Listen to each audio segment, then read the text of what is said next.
आज मिति 2082 साल असोज 20 गते दसैँ सकेको पनि 2-4 दिन भइसक्यो।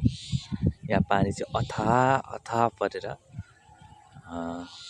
पुरै देशलाई चाहिँ जलमय बनाइरहेछ।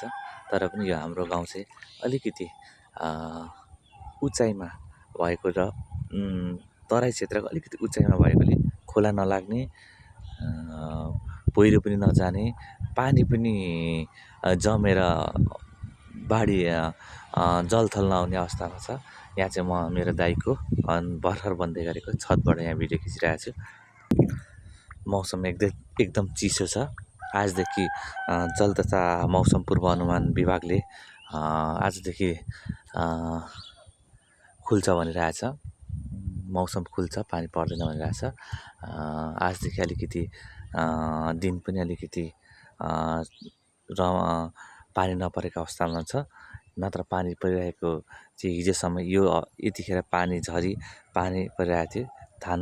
धानहरू यसरी देख्न सक्नुहुन्छ, पर सबै पानीले माडिरहेछ। यो पुरानो मोबाइल हो, तर पनि अलिकति देख्नु चाहिँ देखिँदो रहेछ। अलिकति कम क्वालिटीको मोबाइल। माथि देख्दै गरेको म पढेको 12 स्कुल हो। म चाहिँ सङ्घ सभामा अहिले जागिरको सिलसिलामा छु भने अहिले म दसैँ तिहार मनाउनको लागि छुट्टीमा गएर आएको छु। यो देख्दै गर्नुभएको यो रोड हो। रोडको अवस्था चाहिँ एकदम पानीले अलिकति नराम्रो बनाएको छ। यो नराम्रो क्वालिटीको पिच गरिएको रहेछ।